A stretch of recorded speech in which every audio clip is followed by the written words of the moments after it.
Footmer.fr, fournisseur officiel de football. Salut tout le monde et bienvenue dans ce nouveau JT Foot Mercato. Hier soir, on a eu droit au premier quart de finale de Coupe de France avec l'OL face à Strasbourg. Et ce sont les Lyonnais qui ont décroché la qualification à l'issue d'une séance de tir au but 4-3. Un résultat qui permet à Lyon d'être sur une série de 6 victoires d'affilée, toutes compétitions confondues. Un élan retrouvé en grande partie grâce au travail de Pierre Sage, salué par Maxence Cacré. L'objectif était de passer bien sûr, c'était dur, on a su le faire au tir au but mais on a réussi et c'est le plus important. C'est le 6e match de suite qu'on gagne. L'objectif est de continuer d'aller le plus haut en championnat. On est en demi-finale pour la 2e fois d'affilée. Maintenant, il faut essayer de gagner cette demi-finale. Le coach a fait beaucoup de bien. Il connaissait très bien le club et ça nous a beaucoup aidé. Dans l'échange, ce qu'il nous apporte tous les jours, c'est quelqu'un de très bon. En témoigne la prise de pouvoir de Warren Zaïre-Emery au milieu de terrain. Le PSG souhaite donner plus de force aux jeunes joueurs à en devenir. Et en ce sens, le club surveille de très près Johan Gadou, un de ses grands talents de la génération 2007. Pisté par plusieurs écuries européennes, le Titi parisien est engagé jusqu'en 2025 avec Paris. Selon RMC Sport, Paris souhaite blinder le jeune défenseur central de 17 ans et compte sur lui à l'avenir.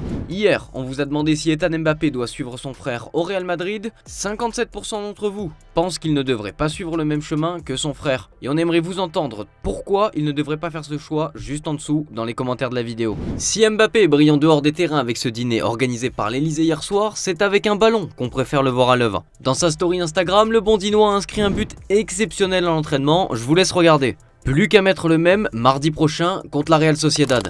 Jonathan Klaus a vécu des semaines difficiles. Remis en question par ses dirigeants et ses supporters, sa situation n'avait rien d'emballant à seulement quelques mois du début de l'Euro 2024. Aujourd'hui, tout semble s'améliorer depuis l'arrivée de Jean-Louis Gasset qui le titularise systématiquement. Un soulagement pour le joueur mais aussi pour son sélectionneur, Didier Deschamps. Selon l'équipe, Dédé a suivi attentivement la situation de Klaus. Avec la méforme de Jules Koundé, le sélectionneur n'a pas beaucoup d'alternatives pour résoudre la question du latéral droit. Le quotidien sportif révèle que Deschamps a craint une placardisation du défenseur marseillais jusqu'en fin de saison. On apprend aussi que le staff des Bleus a passé pas mal de temps au téléphone avec Klaus pour démêler cet imbroglio. Une affaire qui paraît maintenant réglée. Direction l'étranger avec Manchester United et la demande lunaire des joueurs qui n'a pas fini de faire parler. Après 7 matchs sans défaite, les Red Devils ont subi un revers à la maison face à Fulham 2-1. Une déception qui prend une autre tournure quand on apprend ce qu'il se passe en coulisses. D'après The Guardian, certains joueurs de l'effectif auraient réclamé un jour de congé au lendemain de cette déroute. Une demande qui aurait laissé Erik ten Hag et son staff sidérés et à laquelle le club n'a pas souhaité accéder.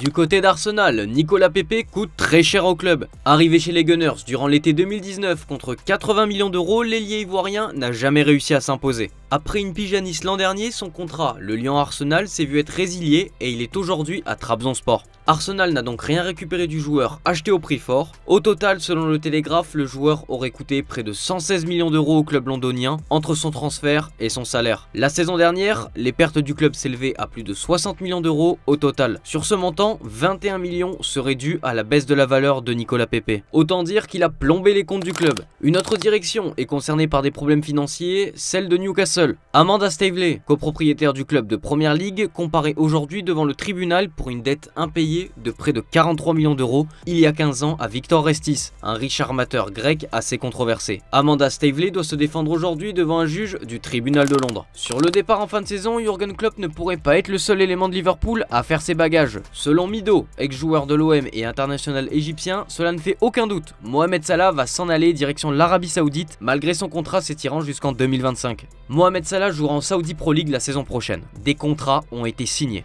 A posté l'ancien attaquant sur son compte X. Les dernières informations pour l'intérêt saoudien faisaient écho d'un transfert à 100 millions d'euros et un salaire de 200 millions d'euros sur 3 ans. Info ou intox, on en saura un peu plus d'ici les prochaines semaines. En Italie, Dusan Vlahovic est en forme avec 15 buts et 3 passes décisives en 25 matchs, toutes compétitions confondues. Pièce centrale de l'attaque, ses performances auraient poussé la direction turinoise à le prolonger. Lié avec la Juve jusqu'en 2026, le club voudrait poursuivre jusqu'en 2028 selon la Gazzetta dello Sport. Le joueur serait aussi convaincu et souhaite prolonger son aventure avec la vieille dame et s'inscrire dans la durée. Cela permettrait au club d'amortir l'argent investi sur son attaquant. En revanche, aucune revalorisation salariale ne serait d'actualité, à affaire à suivre. À Naples, le roulement des entraîneurs n'est pas prêt de s'arrêter. Après le licenciement de Rudy Garcia et de Walter Mazzarri, l'entraîneur actuel, Francesco Calzona, n'est, hors surprise, pas voué à rester longtemps à la tête du Napoli. Selon les informations du journal La Repubblica, Aurelio De Laurentiis aurait coché les noms de Stefano Pioli et Ivan Djuric pour prendre les rênes de l'équipe en fin de saison. L'option Pioli n'est pas à écarter puisqu'il est largement bousculé en ce moment avec le Milan. Pour le cas de Ivan Djuric, hors qualification européenne avec son club du Torino, il devrait quitter le club à la fin de son contrat en juin prochain. Neymar ne veut pas lâcher le PSG. Parti du club l'été dernier pour rejoindre Al Hilal en Arabie Saoudite, le Brésilien a une nouvelle fois fait beaucoup parler. Après avoir liké un post Instagram critiquant le PSG, soi-disant contrôlé par Kylian Mbappé, Neymar s'est attaqué cette fois-ci à Ousmane Dembélé. Il a réagi à un post Instagram moquant les statistiques de l'ailier parisien cette saison. Neymar, 2 buts avec le PSG cette saison, Ousmane Dembélé, 1 but, peut-on lire. Une publication aimée puis agrémentée de quelques mots de gérir pour souffler sur les braises. Ousmane Dembélé appréciera. Alors que l'Euro 2024 approche à grands pas, l'Allemagne accueille l'événement et veut se montrer à la hauteur. Le sélectionneur Julian Nagelsmann prévoit beaucoup de changements dans l'effectif après les échecs récents, d'après Sport Bild. Le média indique que beaucoup de joueurs que l'on pensait sélectionnés pour acquis ne seront pas appelés. On retrouve les noms de Leon Goretzka, Serge Gnabry, Emre Can, Nico Schlotterbeck, Niklas Süle et Mats Hummels. Rendez-vous dans quelques mois pour peut-être voir un grand changement. D'ailleurs, le sélectionneur allemand Julian Nagelsmann pourrait prendre un nouveau virage dans sa carrière juste après l'Euro. En demi-teinte de cette saison, la direction de Dortmund souhaite impulser une nouvelle dynamique en changeant d'entraîneur. Edin Terzic serait en danger selon plusieurs sources allemandes et que nous sommes en mesure de confirmer.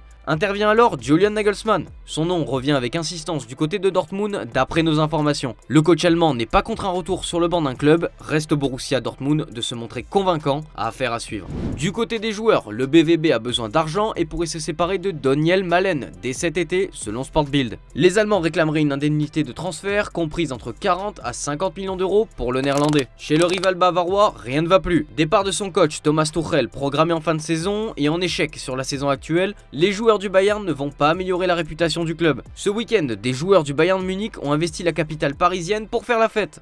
Jamal Musiala et Alphonso Davies étaient dans le célèbre club parisien Fresh Touch dimanche soir en compagnie de rappeurs américains comme Tyga ou Kanye West d'après Bild. L'arrière-gauche canadien, en instance de départ vers le Real Madrid, n'est pas encore remis de sa blessure au genou et multiplie les sorties nocturnes. La veille de sa fête à Paris, le joueur bavarois était déjà en soirée à Munich. Le Canadien était à la soirée du rappeur Luciano avec ses coéquipiers Serge Gnabry et Leon Goretzka jusqu'à environ 4 h du matin. Une information que n'a pas dû apprécier Florentino Pérez qui s'est pourtant mis d'accord avec le joueur pour un contrat de 4 ans. Si les deux clubs ne se sont toujours pas entendus sur le montant du transfert, les négociations devraient se poursuivre puisque le nouveau directeur sportif du Bayern, Max Eberl, a affirmé hier dans sa conférence de presse d'intronisation ne pas vouloir laisser partir des joueurs libres. Bien sûr, ce n'est jamais agréable de perdre des joueurs libres. Aucun club ne souhaite cela, pas même le Bayern Munich. Et on passe aux officiels du jour avec Crystal Palace qui a officialisé la prolongation de contrat de son milieu de terrain, Cheikh Doucouré, jusqu'en 2029. Pur produit de la formation marseillaise des années 2010, Bilal Omrani s'engage avec le club mythique du Wisla Cracovie, aujourd'hui tombé en 2e division. Un beau challenge pour celui qui a fait la majeure partie de sa carrière en Europe de l'Est. Et on termine notre JT avec l'image du jour. On en parlait en début de vidéo, l'OL s'est qualifié en demi-finale de Coupe de France en s'imposant face à Strasbourg au tir au but. Un succès précieux et célébré comme il se doit par les joueurs lyonnais. Je vous laisse là-dessus, merci d'avoir suivi JT et à très vite sur Foot Mercato.